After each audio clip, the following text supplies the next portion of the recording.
Dr. Frederick Shannon, who became the minister of Central Church in Chicago, tells us that he remembers as a boy going to the World's Fair. At that time, he was very much interested in the printing business. He says that he used to stand before the giant press that was put in by the Chicago Daily News and dream of the day when he might be the foreman of the pressmen. But he said there was one other memory that has stood out in his mind above all others. It was the memory of hearing Dwight L. Moody preach. He said it was a memory of a man who had experienced something that was too great to be told, of one who knew spiritually where he was and where he was going. He was a man who had a tremendous joyousness that was attuned to a great good common sense. Many people have said this kind of thing about Moody. There are many things, of course, that the evangelist did not know. Like Robert Louis Stevenson, he never learned how to spell. On one occasion, he asked Fleming H. Rebel if Philadelphia was spelled with an F-I-L or an F-E-L. But Henry Drummond spoke of Moody as the greatest human he had ever met. What was the secret of his power? Time and again he came back to it in his sermons. It is said that very seldom did Dwight L. Moody preach a sermon in which he did not confess that he had met Christ along life's way, and more than that, he knew that he had met him and he was going to continue to meet him. This one great, overwhelming fact paled everything else into insignificance. There are many men in history who have had their lives hinge on a great conviction. We think of a man like Thomas Edison, who above all else knew that electricity, that was something that could be harnessed for the use of man. His life was governed by this one piece of knowledge of which he was absolutely sure. One thing Christopher Columbus knew above all others was that the earth is round. And he knew that if one were to keep sailing long enough, he would eventually come to India. His whole adventure as Admiral of the Ocean Sea were wrapped in that belief. So we might go on to scores of others. But I'm thinking especially this morning of that man who was born blind, and of which we read in the 9th chapter of John. A man who was blind, yes, since his birth. Think how severe a thing that was. He had never known what he looked like. He had never known the beauty of nature. He had never known a sunset. He had never thrilled to the glory of a sunrise. And after a lifetime of darkness, suddenly his eyes were opened and he saw the light. The Pharisees couldn't believe it. They went to his parents and they asked if this was their son. They said, "We know he is our son and he was born blind." And getting no satisfaction from that reply, the Pharisees turned to the man himself. And above all their questioning, their doubt, their scoffing, came the words of him who that day had felt the healing presence of Christ. He said, "One thing I know, that whereas I was blind, now I see." This is a great testimony. Like Moody, there were so many things this man did not know. If he had dared to enter into any kind of debate with the Pharisees, they would have cut him to ribbons. But he had gotten hold of one central fact that was above argument,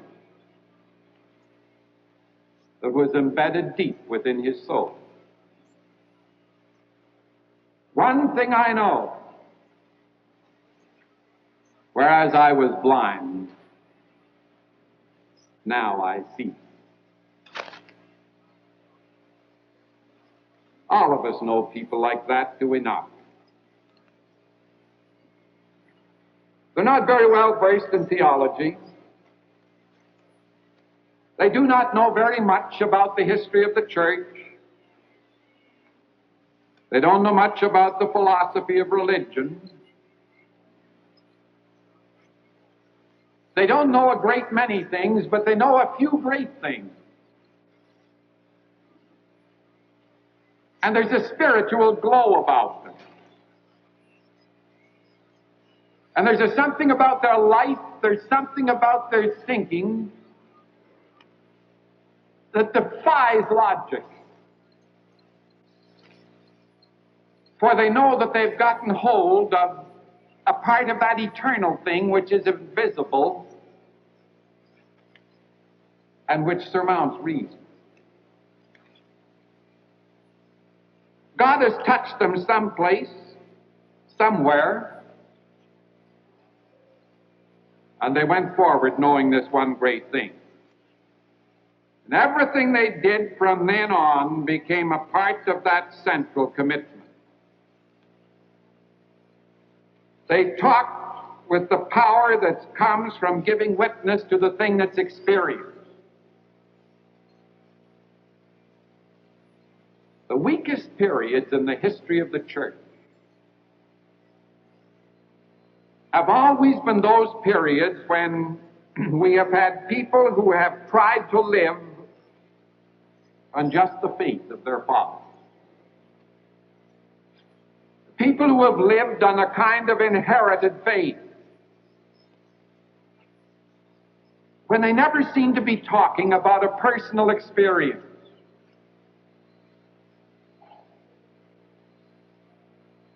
I recall reading once a sermon from a book that was published many years ago, entitled, "If I Had Only One Sermon to Preach."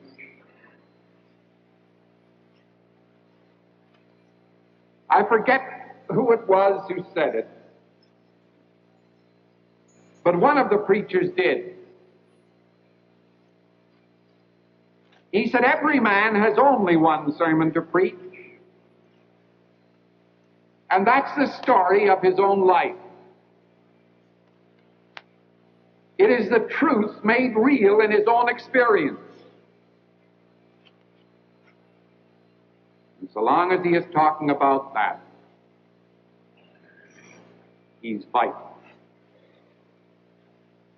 The greatest periods of the church have been those when people knew that Christ had done something for them and they were talking about that. And haven't we a strong suspicion that much of the weakness of the church today is arising out of the fact that we're producing far too few people with that kind of experience. Producing far too few people who, like this man, can say, "There's one thing I know,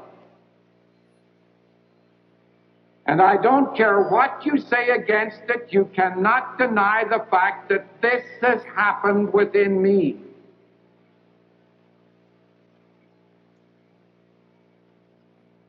One of our contemporary theologians says that we could work miracles today if we had a small representative group who would return to God decisively enough, radically enough, so that the power of the future may rest upon us and our reshaped lives and institutions may be fit to pass through the ordeal of fire which is ahead and become a nucleus of a new order in the age to come. And without such vitality, we're in mortal danger. If such is to happen, we're going to have to produce a good many more people with an unshakable faith. We know that the Pharisee, this man is a sinner. And yet you claim that this great thing has happened to you, and the man himself doesn't have it within himself that the grace of God can be poured through him because he's a sinner.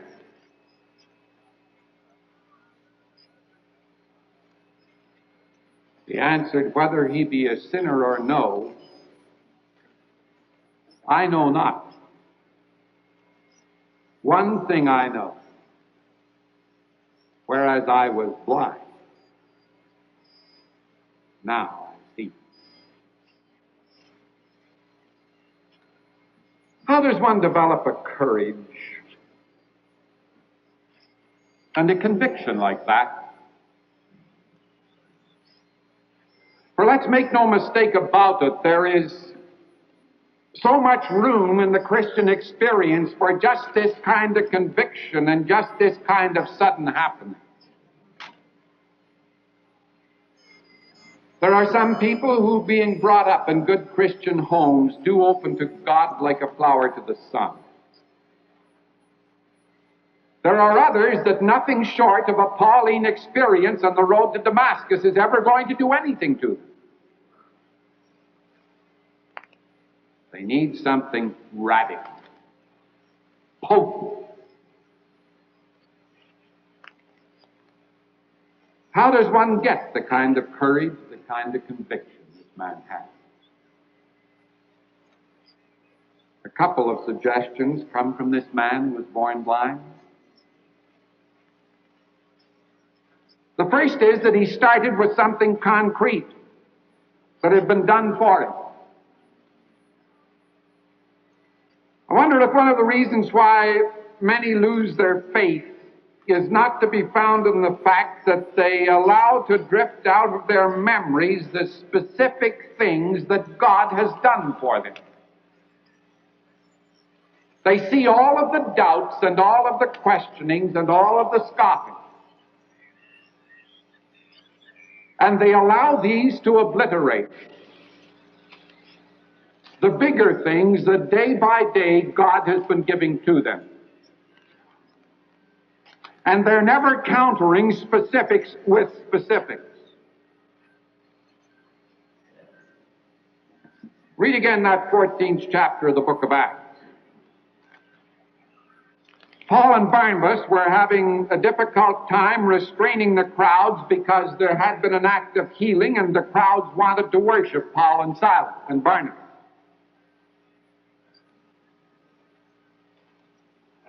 They told the people they weren't gods. Neither were they freaks of any sort. They were just people. Just ordinary people like all of them. With this one great exception, they were not preaching about a heathen god. They were preaching about a God who eternally did things for people.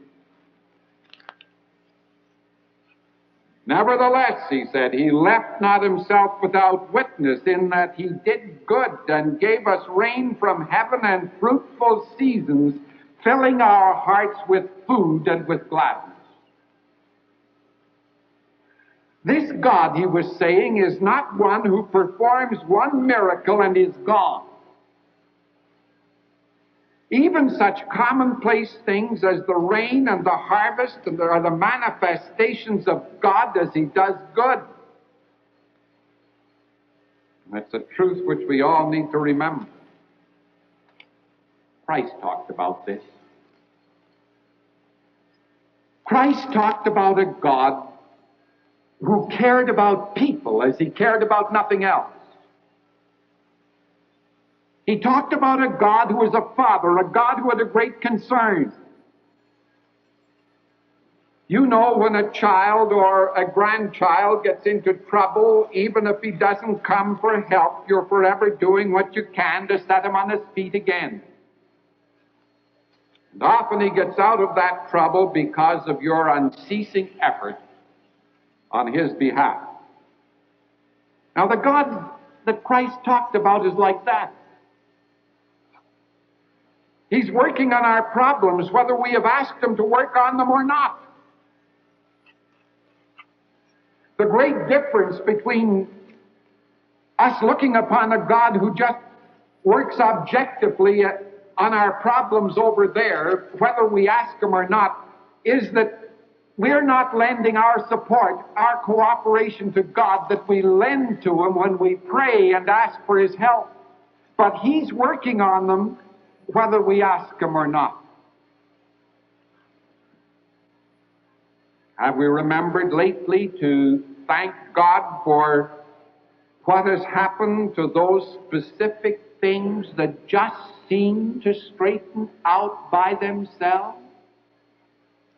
Have we thought for a moment that this may be a fruit of this constant working of God on a problem, even though we had never bowed the head or the heart, asking his help?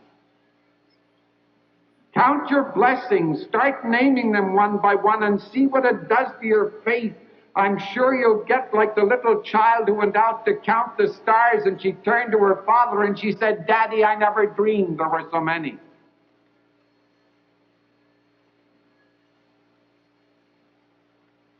Have you thanked God lately, for instance, for relatives that have been a blessing?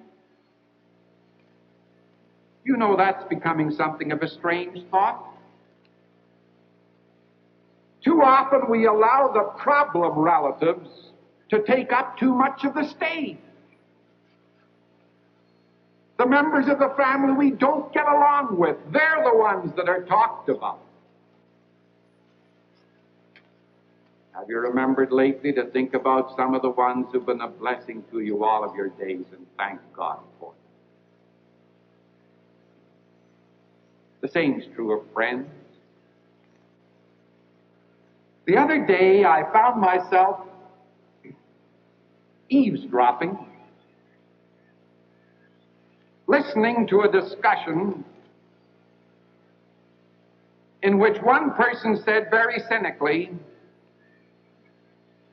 "People are a lot of hypocrites. Go and ask them for money and see what your friend thinks of you," because he said this is the real test of friendship, how he responds when you ask him for some money. How many friends do you think you have, he said, that would dig down and help you financially if you needed it? Thank God for the other type of man. His answer was, "I don't think I have one who wouldn't."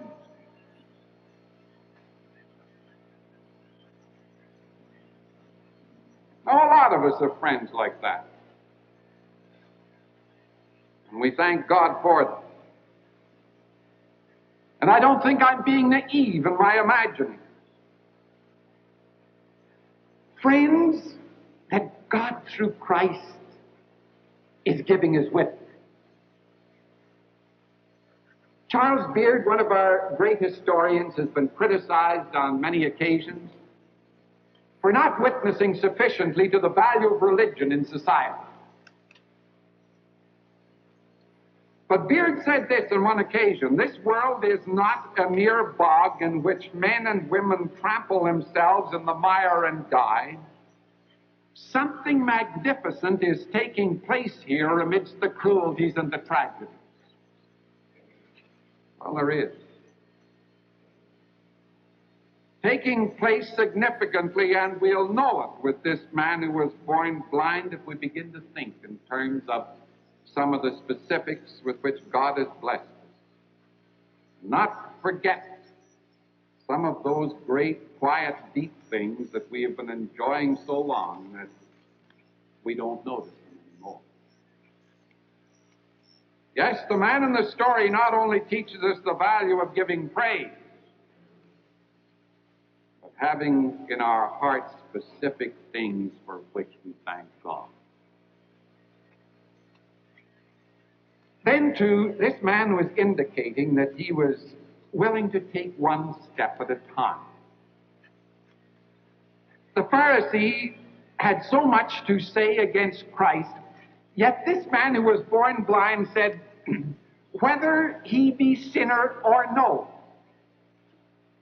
In other words, he said, I don't know anything about that. All I know is that he has made me to see, and I'll take care of the rest of it when its turn comes. Not an easy thing to live life one step at a time, is it? Lead kind to light amid the encircling gloom, lead thou me on. The night is dark and I am far from home. Keep thou my feet. I do not ask to see the distant scene. One step, enough for me. That's not easy. To keep from concentrating on the distant scene. What's going to happen next week, next month, next year? If this thing that's in our mind that we're afraid is going to happen does happen. We must learn to do it, especially with our troubles. The poet said, I'm tied down. The little things are eating me. The friend who calls me on the phone and talks and talks. The agent who is determined to sell me a mop. The children who quarrel and will not do their lessons. The letters that must be answered by nightfall somehow. All these things are devouring me alive. My eyes cannot see, my ears cannot hear, even my brain is being destroyed. Only the husk of me smiles on and on. The key to his problem, you see, is in that statement that all these things are devouring me alive. He apparently wasn't doing a very good job of taking them separately, of working on them one step at a time. And we must do it. The same procedure must be followed if we're to have growth in faith. Great things of life take a long time to build. It takes a long time to build a home. It takes a long time to build a nation. It takes a long time to build a Christian fellowship. It takes a long time to build proper race relations. It takes a long time to make a Christian. There's the beginning of it. In that faith is a grain of mustard seed, the slow nurturing of which into a thing of power becomes a great experience. There's a beginning of it in the prayer that first is just a thought that is thrown Godward and then comes to that place where it is a conversation that one holds daily and more frequently with his God. There are those habits that must be changed. Those purposes that must be re-examined.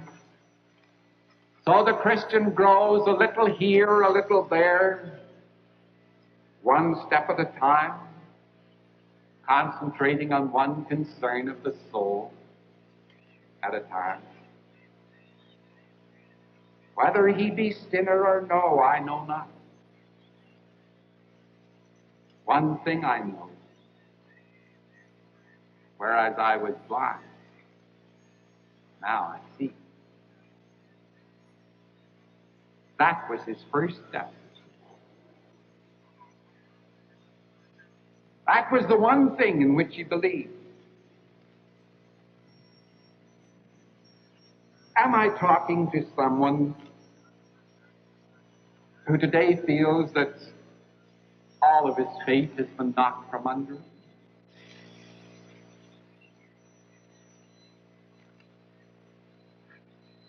Surely not all. Surely there's at least one little thing in which you still believe. It may be just that you believe it's better to be true than false, or it's better to be generous than mean. But remember that that one little thing in which you still believe may be a lot more important than you think it is. This may be the start of a whole new experience in Christian faith. Dr. Henry Whitley was for many years the minister of St. Giles in Edinburgh. 5 years ago, he wrote a book entitled Laughter in Heaven. In the introduction, he stated that perhaps the most memorable sermon he ever listened to lasted for 30 seconds. That may be saying something to us preachers. It was preached by an old minister, white-haired and bent, with a gentle, hurt face. He said that the church was grim and depressing. In one of the forgotten slums of Edinburgh, Dr. Whitley was just a young man, and he had gone to church very reluctantly. It was only a quarter filled. A few men in the congregation, but about 80% women and children. The service followed the normal pattern, and then the congregation settled back for the sermon. Interesting how congregations settle back for a sermon and sometimes fold their hands and sleep.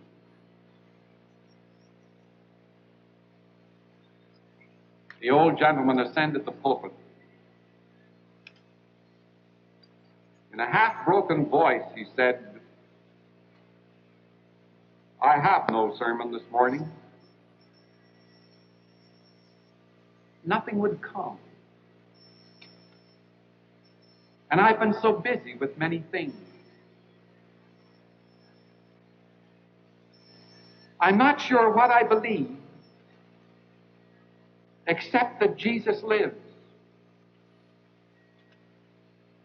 Forgive me. I feel so ashamed. Tears run his cheeks. Struggling, he pronounced the benediction, and he left the pulpit. I don't imagine he slept a wink that night. After all his years in the ministry, he had only been able to say, "I'm not sure what I believe, except that Jesus lives." But for a young man who was to become a famous preacher, that was perhaps the most memorable sermon he ever heard. Yes, it may be the one thing we know is more important than we think. of the Father, and of the Son, and of the Holy Spirit. Amen.